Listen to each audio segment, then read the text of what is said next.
Hey there, it's Tomi Lahren. After a marathon of a week in D.C. at CPAC, I'm back. And you know that it's about time to get on point. I saw a lot, learned a lot, and ruffled a few feathers. I'd say mission accomplished. And oh boy, do I have a lot to share with you, America. Did I mention Donald Trump? Yes, the Trumpster himself watches One America. Yeah, it turns out even Donald Trump likes to get on point. Who would I throw into the ring to battle the Dems in 2016? Find out. I've got a little Senator Rubio action for you. And don't go thinking for a single second that Miss Clinton is the only female heavy hitter. Not even close. What about my girl, Carly Fiorina? Don't know her? You should. I'll get you on point. And you know I'm going to address the firestorm that ignited around my CPAC speech last weekend. I guess I found out what most of us already knew, that liberals can't take a joke. The sight, sound, speakers, and sass from CPAC. Everything you wanted to know and so much more tonight. But wait, the issues are still at the forefront. Apparently, the Obama administration is all about cybersecurity, as long as they have the passwords to everything and can delete politically inconvenient emails. Let's talk cybersecurity. Next, the rulings heard round the nation. Yep, no longer just between a man and a woman. When will the Supreme Court finally address same-sex marriage? Is it moral, legal, or political? The man that co-founded the gay conservative group GOP Proud, then quit the party, joins me later. But first, let's take it from Capitol to the heartland. For those of you stuck in the polar vortex, summer grilling sounds pretty good right about now, am I right? Well, beef lovers everywhere, take notice. The USDA estimates beef prices will climb about 6% this year. But wait a minute, small ranchers are still feeling the squeeze. Now, you know I'm a South Dakota girl. Both my parents come from ranching backgrounds. My uncle still runs the family ranch in eastern South Dakota.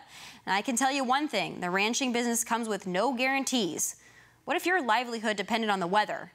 Yeah, it's a hard way to make a living. Now, we can't control the weather, but I have to ask, why the hell are we buying so much Aussie beef? What about good old American beef? My city friends think this doesn't impact you. It does. Take a look.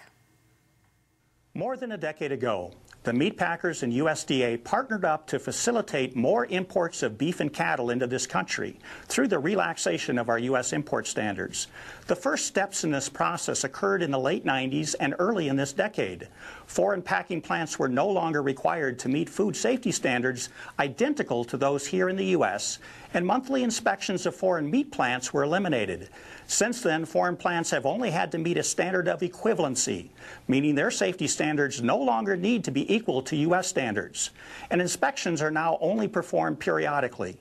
During this same time frame, USDA changed its regulations to allow so-called regionalization, a process that would allow imports from certain regions within a foreign country, even if the country itself is experiencing a disease epidemic.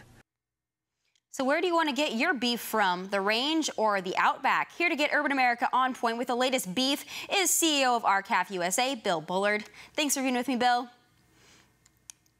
Glad to be here. Thank you. So, Bill, we have a rise in beef prices, but American ranchers are struggling and we're importing more foreign meat. What the heck? Well, that's right. We import about 18% of all the beef available here in the United States. And over the course of the last 30 years, we've eliminated about 500,000 independent cattle producers from our industry.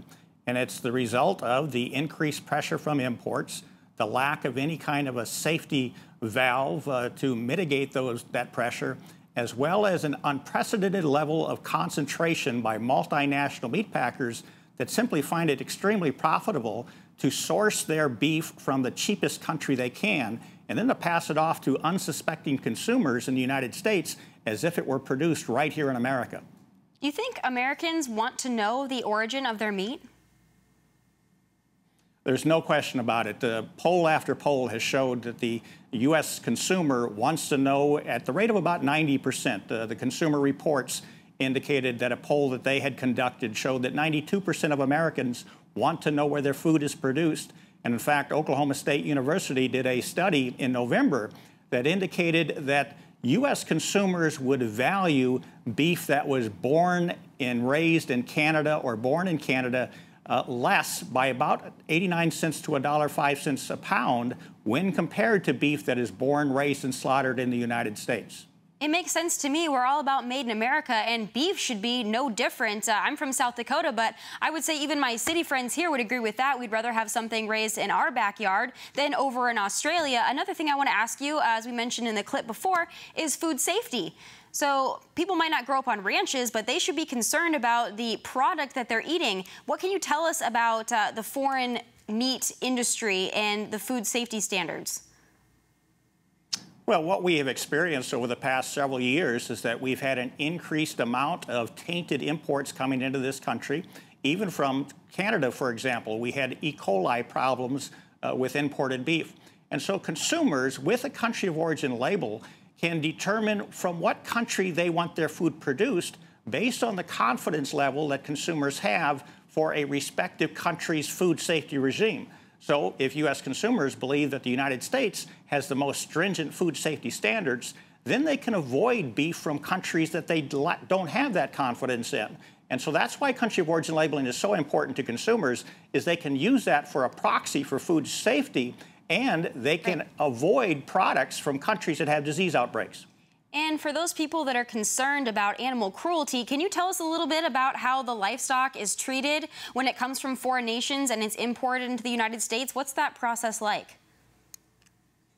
Well, see, that's something we don't know. We don't know the extent that livestock production methods are being regulated or overseen properly by their respective governments. Now, we know how livestock are produced here in the United States, but we simply don't know what they're doing in Nicaragua and Honduras, for example, or Uruguay and Argentina and Brazil. We import from 13 different countries, and U.S. citizens simply don't have that information readily available to them. So who has a dog in this fight? Because it seems common sense to me that we should have country of origin labeling, but it's not going through right now. Who's blocking it? Who is to blame for this, and who's got a dog in the fight? Well, those to blame include the multinational meat packers who find it extremely profitable to source beef and cattle from the cheapest possible country and then sell it into the most coveted market in the world, that's right here in the United States. In fact, the United States is one of the last developed countries to actually provide its consumers with information as to the origins of food. The law was passed in 2002, but the meat packers have put forth such a formidable defense against it that they prevented its implementation until 2009, and even then it wasn't implemented properly. And then finally in 2013 it was implemented, and now the meat packers have convinced the countries of Canada and Mexico to fight against country of origin labeling at the World Trade Organization. And we're there right now trying to defend our country of origin labeling law that benefits consumers. And Bill, this is what I don't get. Everyone's all up in arms about GMO labeling. There's a lot of steam behind that, and we know Monsanto has become the equivalent of the devil for most people on mainstream America. But for me, we should be looking at where our meat's coming from, too, and that doesn't seem less reasonable to know where our meat's coming from. You mentioned the meat packers. Are the meat packers in this nation, are they bullying small ranchers? Absolutely. We have an unprecedented level of concentration in our marketplace for the cattle industry.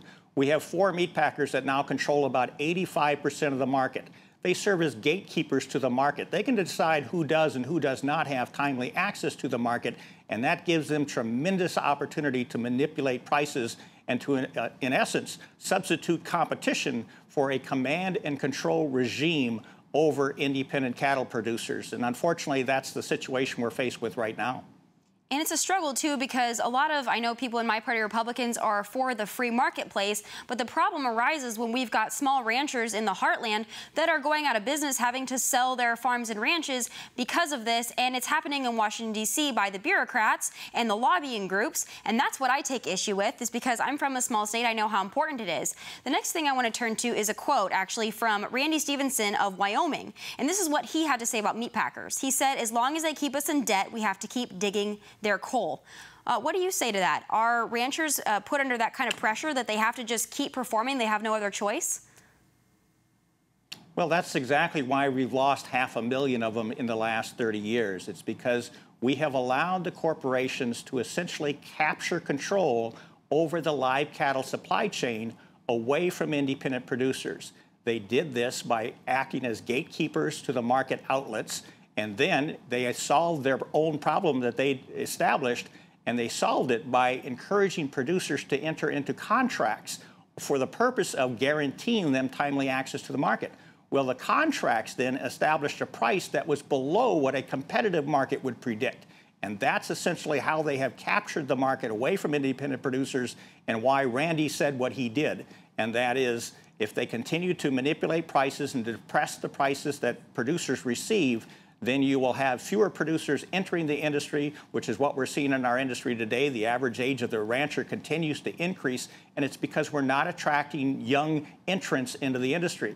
And you can't do that if your industry is not profitable. The solution is to enforce our antitrust laws, enforce our laws that prevent the multinational meat packers from engaging in anti-competitive practices against producers. And one big solution as well is country of origin labeling. Let the consumer decide from what country these packers have to purchase their cattle and beef. I think so too. I'm all about consumer choice. I wonder how that's going to impact price. How is it going to impact, first, cattle prices for ranchers if we have the labeling? Are they going to see their revenues go up? Well, that's exactly what we should see. We should see that American consumers want to support the American economy. They can do that by purchasing products that are made, grown, and produced right here in the United States. And so we've seen over the past 5 years, as we've shrunk the number of producers, we've also reduced the size of our cattle herd to the lowest level in 70 years. And as a result of that, we have had an increase in demand and a decrease in supply. That equates to higher prices. So over the course of the last 5 years, live cattle prices actually doubled from about 83 cents a pound to $1.64 a pound. But at the same time, consumer prices jumped from $4.25 to $6.33 a pound. So what we saw was that producers could receive more revenues without having to increase consumer prices equivalently. And actually what we've also seen is over the course of the last 30 years, the spread between what producers receive for their live cattle and what consumers pay for beef has grown ever wider. That indicates to us that the marketplace is becoming less efficient.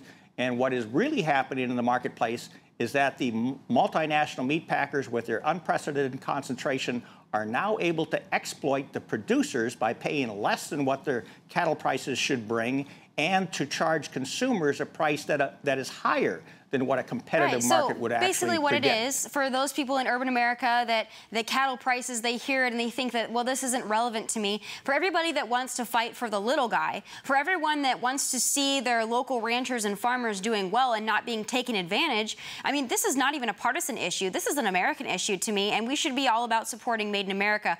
What about exports, though? What about exporting our beef? I think that agriculture and livestock is something that we do very well in the United States. Why are we not exporting more of our meat onto the world market, where I think it would probably do pretty well, being that I know how good our meat is and how good our product is?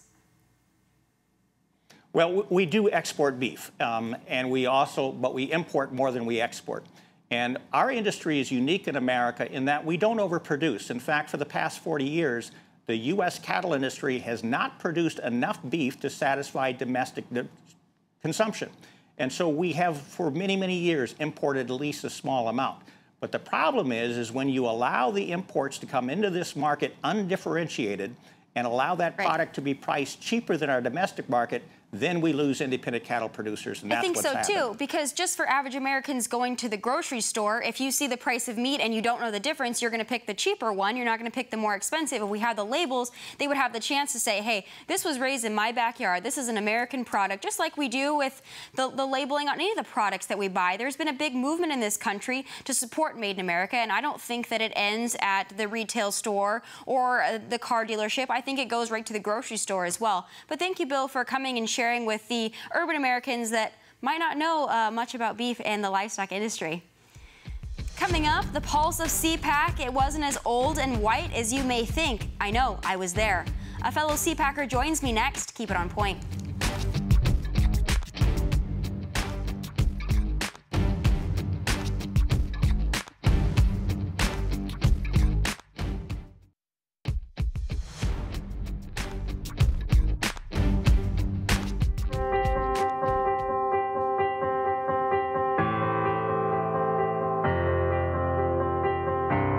Those who say that we're in a time when there are no heroes, they just don't know where to look. Let us together lead our nation to fulfill our potential. We must remember that we cannot be free if we are not brave. Fear is powerful, and overcoming fear is what makes America the greatest country in the world, and you can be a part of that. Well, what do you get when you mix the D.C. cold, a gaggle of potential Republican candidates, and a whole lot of red? Well, you get one hell of a week. Yep, I'm talking about the Conservative Political Action Conference, or CPAC, in Washington, D.C. And I was fortunate enough to be invited to the event. And what did I notice? Well, we had our fair share of token Republican types, but a wave of millennials dominated the convention hall. Yep, I was in good company. Turns out Republicans can be young, female, and black, too. Go figure. Joining me now with his CPAC take is Turning Point USA Ambassador Blake Hudson. Thanks for being with me, Blake. Thanks so much for having me, Tommy. So, I'm excited Blake, to be here. What was the pulse of CPAC 2015 from your eyes? Oh, my goodness. So much enthusiasm. I mean, the excitement there was palpable. To see that many young people who were passionate about the country, about making it great again, it was a pleasure to be there with them. What do you say to those that say there's not young people there, there's not black people there, there's not poor people there? What's your response? You were there, I was there too. That's not what I saw. Yeah, they'd be wrong if they said that. And I think it's ironic, too, because the liberal media will try and hide and push a story like mine away. In fact, you know, my upbringing is kind of a Democrat's dream. Young, single-parent income, poor socioeconomic background. But here I am today as a conservative, and they probably don't want my story to be told. So. Well, you know what? They certainly don't, but I do. Can you tell us a little bit about that, Blake? How does someone from your upbringing and your background become a conservative? They say it can't be done. Wow. I tell you what. Well, the first and most important thing to remember is that I already started at square one, so if I fail, I've already been there before. But I grew up about an hour north of Chicago, and like I said, my father wasn't involved, and my mom was young, 21, on welfare for a brief period of time. And, you know, as I look back on that situation where our houses are being broken into, or I'm watching the domestic violence take place and cops aren't doing anything, you start to feel a lot of despair. You start to feel like, you know, you don't matter, your voice doesn't count. Every day my mom told me, your voice does count, you do matter. And poverty was not permanent in our household. And the most important thing was every great success starts with a great struggle. We lived through that struggle. We didn't live in it. And, you know, what I'd say to other people who might have a similar background to me is your past, your circumstance, they may explain you, but they don't define you. So here I am today with, I feel like, conservative principles, you know, working hard, taking advantage of opportunities, and ultimately looking to be of value to your community rather than seeking value from others. That's fantastic. That's something that I echo as well. I come from a background that's from a conservative state, but like yourself, I don't fit the GOP mold all the time. I have my own ideas. I fall differently on the political spectrum, but it's nice to see someone that also believes that the conservative values aren't necessarily Republican or even conservative. They're American values. Working hard, that's what the Republicans want for everyone. We want everyone, people like yourself, people that grow up in wealth, people that grow up in poverty, everyone to understand that they can find value in working hard, accomplishing their goals, and that limited government allows people to do that. So it's fantastic. Thanks for sharing your story. I want to move back now to CPAC and some of the happenings that occurred there, because as I said, it wasn't a typical CPAC. We had a different environment there, and dare I say it was more inclusive. Probably one of the most interesting parts was Jeb Bush, and I'd be interested to see what your take was on the Jeb Bush busing people in and the Jeb Bush walkout incident. So, again, I went there as a Turning Point ambassador, and that day I was volunteering for the CPAC organization. So I was standing at the door watching this wave of people come in, unfamiliar faces, hadn't seen them all day. And I think that Jeb was speaking to his volunteers, his people, his supporters. There was a walkout. I think it was a non-starter. I don't think it overshadowed his speech or overshadowed the conference. But there was certainly some tension in the atmosphere when Jeb got up and spoke. And we should tell the viewers, if they're not aware of why there is some tension, it's because unlike a lot of the establishment Republicans, Jeb Bush has come out in favor of some amnesty options. He's had some different words on that, as well as a strong supporter of Common Core. And those are two things that are very dirty words in the Republican Party. Do you think that he can gain any traction with the 2016 nomination with those kind of values? You know, we were in what I like to call a CPAC bubble, in which we're surrounded by other conservatives who believe in those ideas wholeheartedly. And in that environment, those things did not resonate. That message was not articulated clearly enough, and it certainly didn't invoke strong emotions in the audience in a positive sense. So I wonder about his prospects with conservatives in the primary, given the response that he saw at CPAC. I think so, too, and I think it's important to remember, too, with the Republicans, and a message I've been trying to get out to Republicans is that don't focus so much on the primary battle and forget the general election, because we have to get through that, too. So don't knock down a candidate that you don't want to see win primaries, but then if they turn out to be our nominee, then you're going to have to turn tail and backtrack and flip-flop on that person. But one thing that I do notice about Jeb Bush is that his values don't necessarily align with a lot of Republican values. They don't align with mine. Was there a particular speaker that you felt the message really resonated and could have a shot not only at the primary win, but as well as a general election coming up in 2016? You know, it's really ironic. I came into the conference and I was not so much a big fan of Ted Cruz. I thought maybe he was a little too far to the right to win the general. And of course, I'm in that CPAC bubble. And with Turning Point, we had a unique opportunity to listen to Ted Cruz and Senator Rand Paul in a really intimate environment. And even more so than the substance of his speech, the nonverbal communication there was very strong, more so than any other candidate. And I felt Ted Cruz pleading, imploring the crowd that I want to be your president. I want to help lead this country back to greatness. That speech was excellent. So.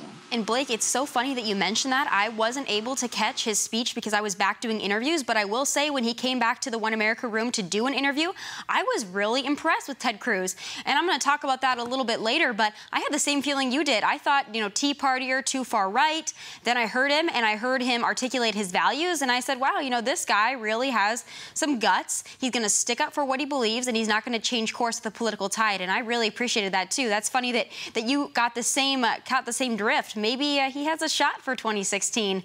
I want to turn now to the infamous CPAC straw poll. Again, we have Rand Paul as the winner. Does that indicate anything, or is it just another episode of the CPAC bubble?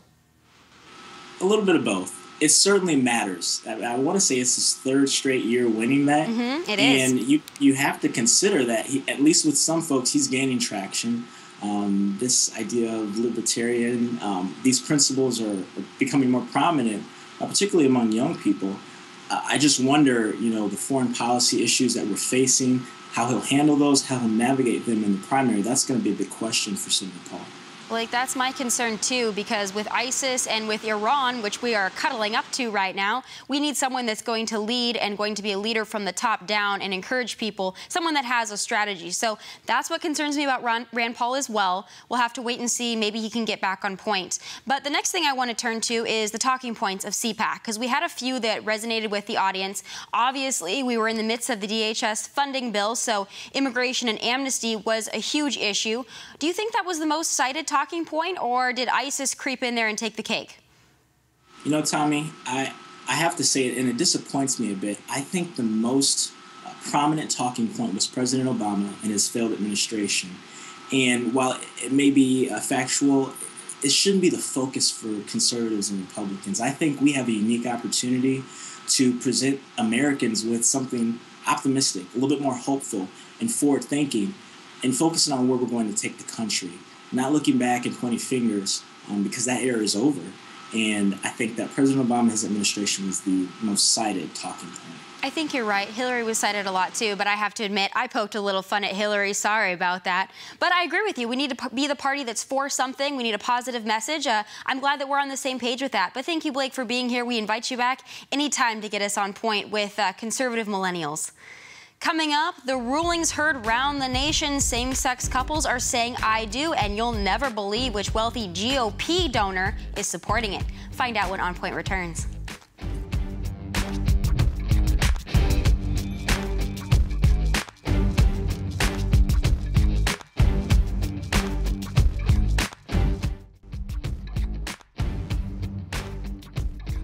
three-judge panel at the 6th Circuit Court of Appeals bucked the national trend Thursday, upholding 4 states' bans on same-sex marriage and making it much more likely the issue will finally go to the Supreme Court. The Supreme Court has so far avoided a firm decision on same-sex marriage, which is why some proponents say the Circuit Court ruling could actually further the cause by finally settling the debate. The Human Rights Campaign, an LGBT rights group, said now more than ever before, the Supreme Court of the United States must take up the issue and decide once and for all.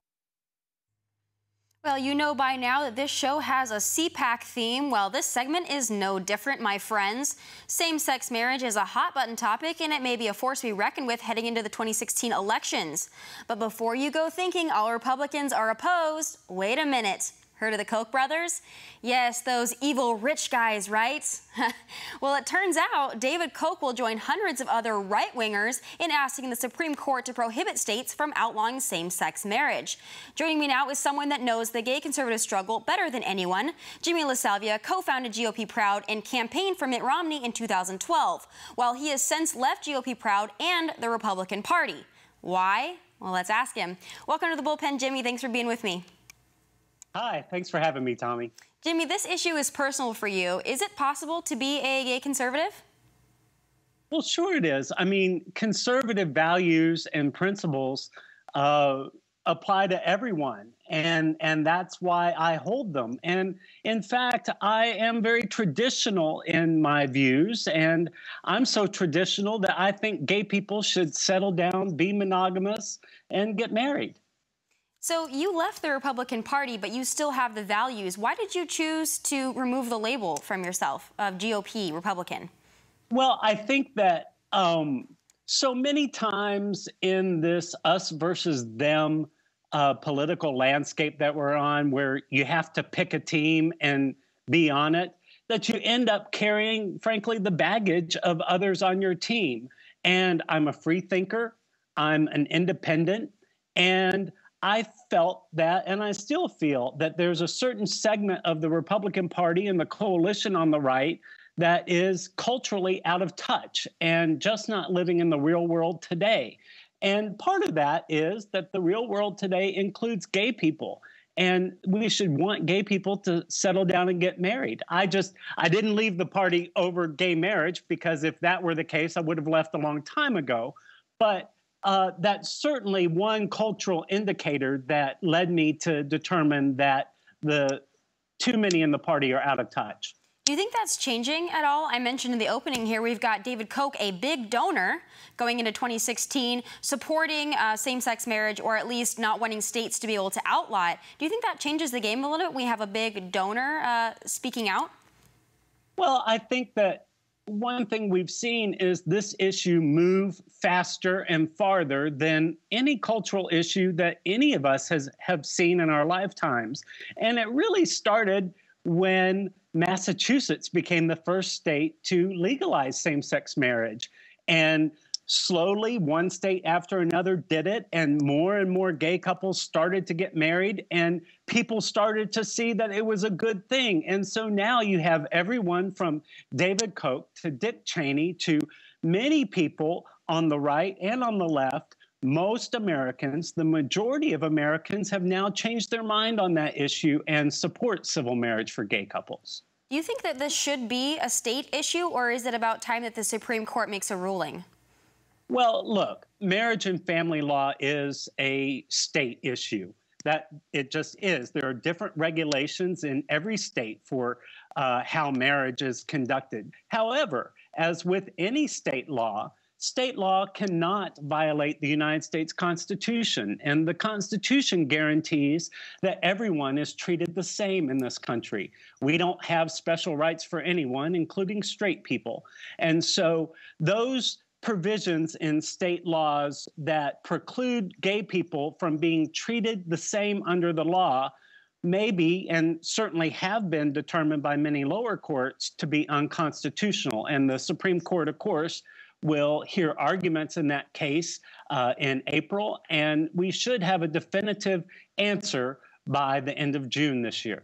And I see both sides of the issue here because I'm a states' rights kind of girl, but I do see the struggle between having the Supreme Court decide it because we've got states like Alabama that are refusing to recognize a judge's decision. So that's my question for you. A lot of people are calling a BS or are waving the flag because they say the voters didn't choose it. Why are we having unelected judges making the decision? What do you think just legally and constitutionally as far as that goes? Well, I have like 3 points to make on this. First, we don't always get to choose the process, and that's just the reality. But the system was set up like this, and this is what it's for, so that jurists don't have the political pressures and public opinion pressuring them to make popular decisions. They can apply the Constitution. But the fact of the matter is, states cannot violate the U.S. Constitution. Let's pretend like it's a different issue.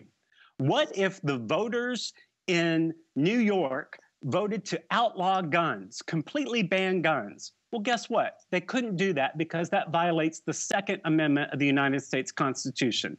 This is similar, and the Constitution is there and the court system is there to protect those whose rights are being violated simply because they were outvoted. Do you think at the end of the day that this is a legal issue, a religious issue, a moral issue? What is the opposition coming from? What stance are they pushing? Well, first of all, it's important to recognize the difference between civil marriage and the religious right of marriage. The religious institutions have always been and always will be free to determine who they'll marry and who they won't marry. We're talking about civil marriage, the courthouse kind of marriage that determines how the government will interact with this couple. And so that is important to understand. But the opposition, as more and more people and the majority of Americans have come to support same-sex marriage, more and more of the opposition stems from people who oppose homosexuality. You know, it's not about marriage. I mean, at the root of much of their argument is that they don't think that gay people should exist. And the truth is, it's nature. And so you can't oppose that. What do you say to those that would claim, well, we gave you civil unions, we gave you domestic partnerships, why is this not enough? Well, that's separate but equal, for one, and we already know that that's not okay under the Constitution, and it's not the same. You know, I know couples who have been in civil unions or domestic partnerships, and they have to carry around binders of documents whenever they travel or do any type of business to explain what that is in their interactions, versus everyone knows what it means to be married. And that is there is cultural significance in that. And the bottom line is it's different, and you know, equal protection under the law. Do you think that states like Alabama will ever support same-sex marriage, or at least allow it to happen, or are they going to dig in their heels to the very end? Well, I think, you know, Alabama has a history of defying the United States Constitution in order to discriminate against people. We know what Alabama has done in the past, and this is par for the course for them. And the bottom line is we know what the outcome is going to be. Right. And that's it. You know? Jimmy, I would agree with you. And I just want to let you know kind of where I stand, let the viewers know where I stand on this one. I think that it's possible in politics to leave your religious views out of politics and make choices based on constitutionality. That's where I fall as a Republican. I've said many times I'm a social moderate, so my take on these are evolving as well. But I want to ask you, as someone that is a member of the Republican Party and wants to see us do well in 2016, if a member of the GOP comes out and supports same-sex marriage, or at least doesn't support a banning of same-sex marriage, are they going to be accused of pandering or flip-flopping by the general public?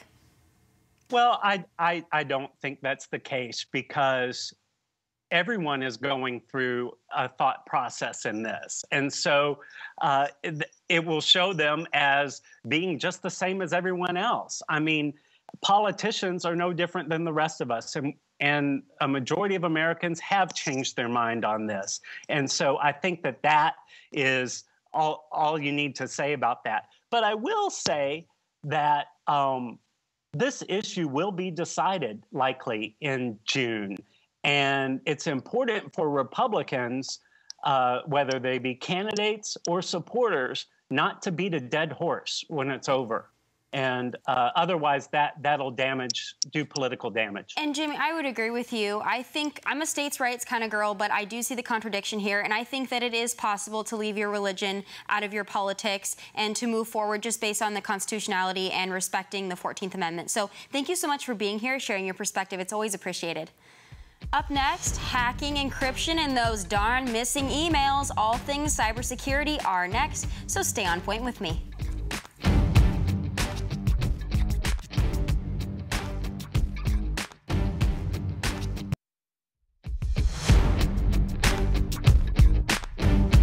So much of our computer networks and critical infrastructure are in the private sector, which means government cannot do this alone.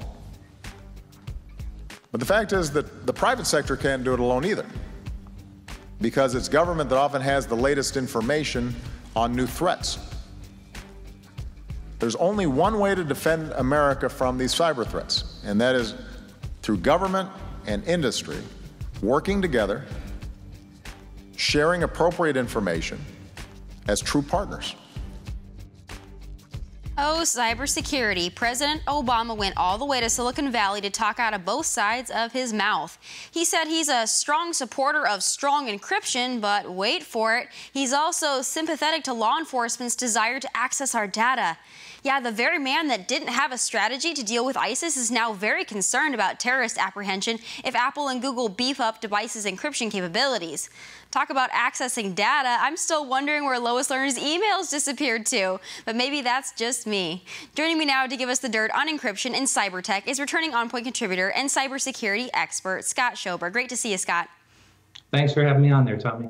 All right, Scott, what's the deal? Would encryption technology really harm our national security? Well, it's certainly very controversial, but if you think about it, it doesn't exactly make sense. Encryption is there to protect consumers.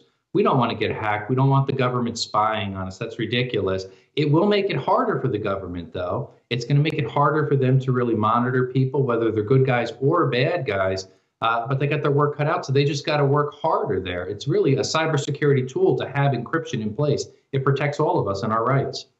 Is anything really inaccessible to the government if they want to get it? Because that's what President Obama seemed to be saying, that if we encrypt things, there's no way we can access it. But I don't know if I believe that. You're an expert. Let's hear it.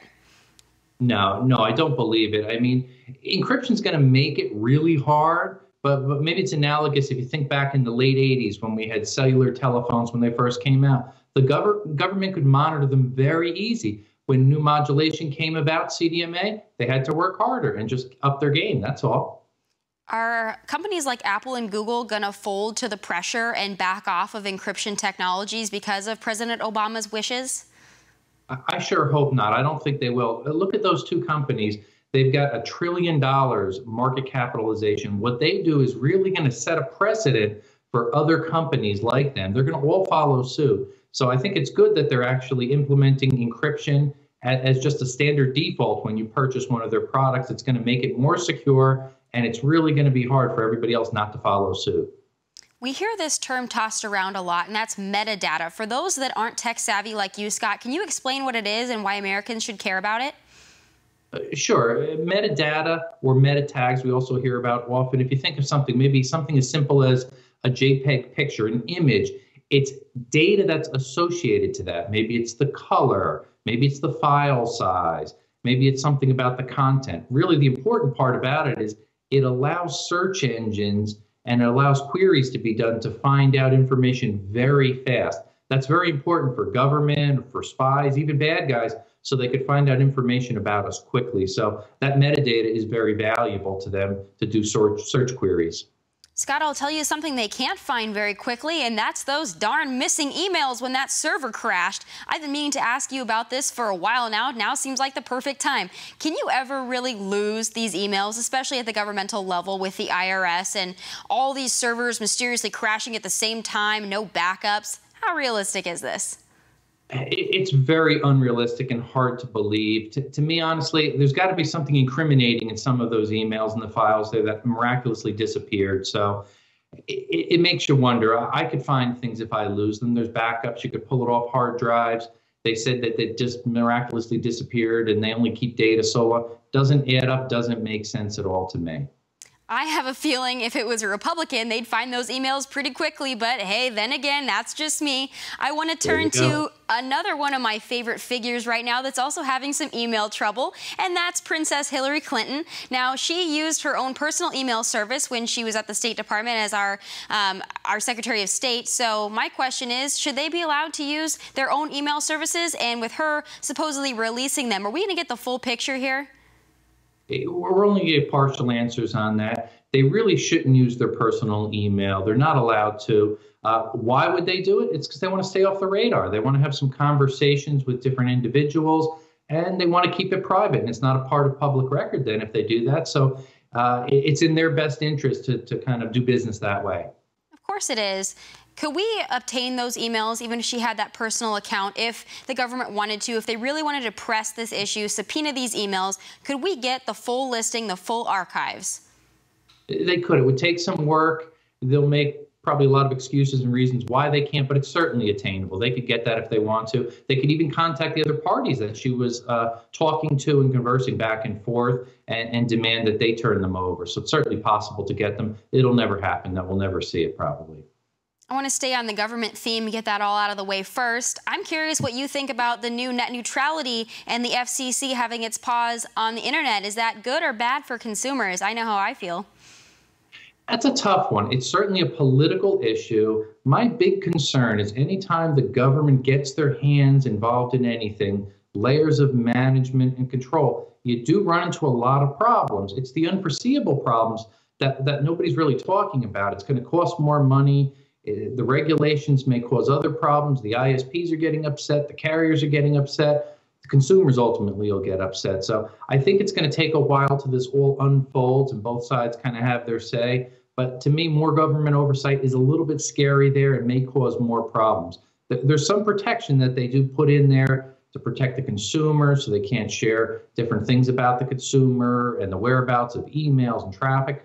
That's all positive things. But when you look at the big picture, it's a little more scary to me personally. I think it is too, and it's really clever how they disguise that as net neutrality. And Scott, unfortunately, we're out of time, but we will have you back again because I want to talk about consumers and cyber dust very soon and a lot of new apps that we have to protect our privacy from the overreaching government. Thank you again for being here as always. Still ahead, fresh from the CPAC ballroom, I'll give you my wrap on CPAC, the GOP contenders, and my top picks for 2016, so stay right here with me.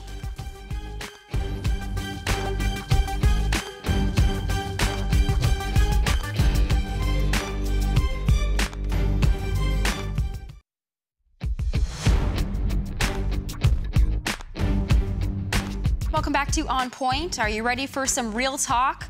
A lot of you have been asking me who my top choices are for 2016. Well, let me tell you, after meeting most of the top dogs at CPAC last week, I can officially tell you where my head is at. Let me first say I was very impressed with Senator Ted Cruz. He sat down with One America's David Brody, but I had the opportunity to speak with him after his interview. His mission and laser focus on the issues are apparent. He's a man that sticks to his guns and doesn't waver with the political tide, and I respect that. He doesn't apologize for his politics, and I think he'd be a fearless leader. My only concern is his broad appeal in a general election. Now, as you know, the liberal media, aka the mainstream media, has made Tea Party a dirty label. Now, I think Ted Cruz's warrior spirit and Tea Party persona might hurt him in a general election. Half the country hears Ted Cruz and they are immediately turned off. And it's a real shame because he's a great and principled man. So who do I think could get the job done? Well, I think our weapon against a Hillary administration would be Senator Marco Rubio of Florida, and here's why. He could help us swing Florida red, which, as you know, is always a challenge. And his Cuban-American heritage is also a big pull. He could garner support from the Latino voting bloc. But wait, don't think he's weak on immigration. No, he comes from legal immigrants, which gives him credibility and relatability. Now, these two things could be a winning combination. I had the absolute honor of sitting down with Senator Rubio at CPAC to ask him about the issues, and here is what he had to say. Sure. Beyond what's happening right now, the next 2 years of the Obama administration, what are we looking at in terms of immigration? Where do we go from here? Well, I think it's very difficult to work with this administration on immigration because people have no trust that they'll ever enforce the law. But I do believe that we should pass a bill that puts in place the necessary measures to enforce our immigration laws. More border security, E-Verify, an entry-exit tracking system. Once we've achieved that and people see it's working, the second step would be to put in place a modernized legal immigration system based on merit, not just family connection. And after we've done those two things, then I think we can have a very reasonable debate and program for people that have been here for a long period of time but have not otherwise violated our laws. But I don't think you can get to that third step until you've done those first two. Is there a will by this administration to enforce the border? It doesn't seem that way. Obviously, they tout a lot of numbers. Some of those numbers are not fully accurate in terms of what they really mean. But certainly, by announcing that they're not going to enforce immigration law, they are basically sending out an invitation, an allure for people to come illegally now. And we saw that play out already once this summer, when after DACA, you saw a migratory crisis on the border. Should reform be comprehensive or piece by piece? I try comprehensive. We don't have the votes for it, and at this point, we don't have the trust of the American people to do it that way. The only way forward on immigration is in three separate pieces. First is the enforcement piece, and once people see that's in place, step two would be the modernization piece, and after you've done those two things, then we can reasonably and responsibly deal with those that have been here for a long time and have not otherwise violated our laws. We have to do all three, but you can't do all three at once. Absolutely, and the challenge is getting the American people to understand that process. Yeah, I think at the end of the day, American people are not going to support doing anything on immigration until first they understand that and see that truly future illegal immigration will be under control. So my presidential nominee is Rubio, but what about a VP? My pick is former Hewlett-Packard CEO Carly Fiorina. Now, she's a businesswoman. We need that. She knows how to manage things, and if we've learned anything from this Obama nightmare, it's that we need someone that has a strategy, for God's sake. If you think Miss Hillary is the only woman that can break glass ceilings, you're off point. Here's what Carly Fiorina had to say. Carly, there's been a lot of talk about a Hillary 2016 run, and I want to know, as another female who shattered glass ceilings, what do you say to a Hillary 2016 candidacy? Well, I think it's pretty obvious she's going to be their nominee. I mean, unless something really unexpected happens, she will run on the Democratic ticket and she'll win. And I think it's really, really important that we beat her. And so we have a broad qualified field. I also am giving serious consideration to running for the presidency. And I think it's important that we think very carefully about what it will take to beat Hillary Clinton. I think it will take leadership. I think it will take experience and perspective. And I think it may take a different voice this time. I think you're right. Any thoughts to what kind of voice you might bring to 2016 as a woman that is not only a politician, but a businesswoman? Well, you know, I think ours was intended to be a citizen government, and so it's one of the reasons I think we need to discard this idea that only professional politicians can run for the presidency. I'm concerned because I think we're at a pivotal point in our nation. I think we need to allow every American, regardless of their circumstances, to fulfill their potential. I think we have to fundamentally reform government. I think we have to restore American leadership in the world. I think those are the things that are on our agenda now. What does a candidate in 2016 do to combat the liberal media and the so-called bubble wrapping that they do around Hillary, around President Obama? How do we defeat that and let our candidates shine? Well, first of all, we need to support media outlets like yours that want to get the information and the candidates out to the American people. Secondly, I think technology actually helps us in this regard. We're not going to change the liberal media in the next 2 years. So what we need to make sure of is that we take advantage of every channel available to the American people, that we take advantage of all the tools and the technology out there to get our message out there. But I must say, I think that Americans of all kinds, in all kinds of places, are now deeply disquieted. They think we're losing something as a nation. They think we're missing leadership. They're afraid in many cases of what's going on in the world, and that represents an opportunity to speak with them. And it's worth mentioning that Hillary has copied Fiorina more than once. The perfect example, Hillary's memoir, Hard Choices. Fiorina's 2006 memoir was titled tough choices. Now, I guess imitation is the sincerest form of flattery, but picking Fiorina over Hillary is no tough choice, and I'm all in for Carly.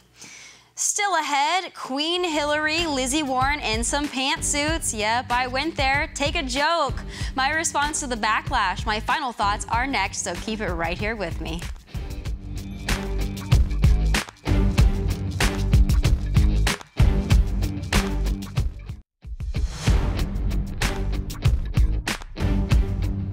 I'm a fiscal hardliner and a social moderate, and yes, we do exist. But the mainstream media and our buddies in blue are really quick to define the Republican Party. And they have a narrative they push so often they've all but made it our official slogan. Yeah, according to those on the outside, we are the party of old, rich, white males. But I have a little bit of the problem with that because I don't really fit into that narrow box. Let's see, one, old. Well, I'm 22 years old. And rich, which almost makes me laugh out loud. I grew up in South Dakota, so that's smack dab in the middle class in middle America. And white, okay, you got me there. But unlike my friends on the left, I'm not going to stand up here and apologize for being white, because I am what I am, and I'm sorry. You can keep your white guilt.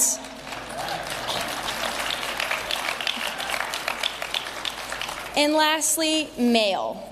This so-called war on women is somewhat problematic for someone like me because last time I checked, I didn't hate myself and I'm not at war with myself. Ladies, can we agree on that? Anyone? So I think we've gone through those old, rich, white males.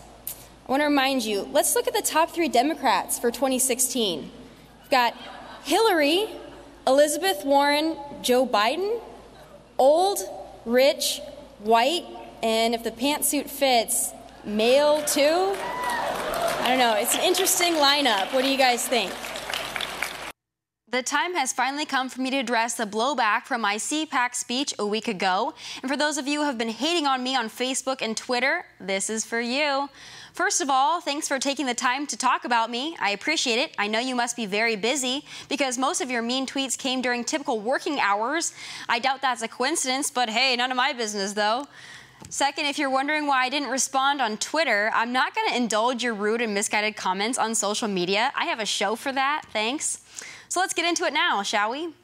So I want to start by reading a couple of my favorite tweets from last week. Here we go. This one is from Jasmine, and according to Twitter, she is an equal rights activist, comedian, Mets fan, LGBT supporter, and dork. She says, quote, "What Midwest Hooters did CPAC 2015 get that Tomi Lahren from?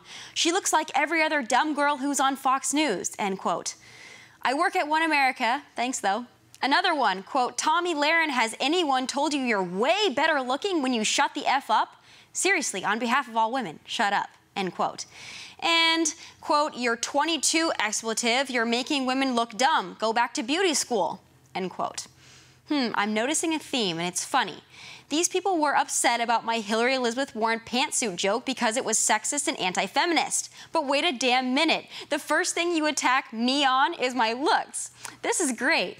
I love it when feminists are so ideologically conflicted that they attack a fellow woman on her looks. I have blonde hair, I'm not butch, I must be dumb, right? This is great stuff.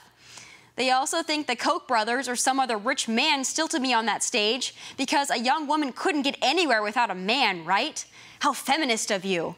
Babe, if you only knew my road to CPAC, check your facts. Let's get something straight. I was speaking at CPAC. And for those of you who don't understand what CPAC is, it's basically a conservative pep rally. So I made a joke about pantsuits and Queen Hillary. Hello, take a joke, haha, funny, laugh. It won't kill you, I promise. So after the liberal massacre online, people have been asking me if those Barbie, bimbo, or porn star comments hurt my feelings. I honestly read the comments for entertainment because I find it hilarious. Keep talking, babe, you're making me famous. I'll leave you with this. Dear haters, I have so much more for you to be mad at, so just be patient. Before we wrap tonight, I want to thank the supporters as well. You had my back. You could understand a joke, so props to you. And with that, thanks for getting on point with me tonight. As always, follow me on Twitter and Instagram at Tomi Lahren. You can also hit me up directly at tomi.lahren@OANN.com. Have a great rest of your night, and remember, kill them with success and bury them with a smile. Take care.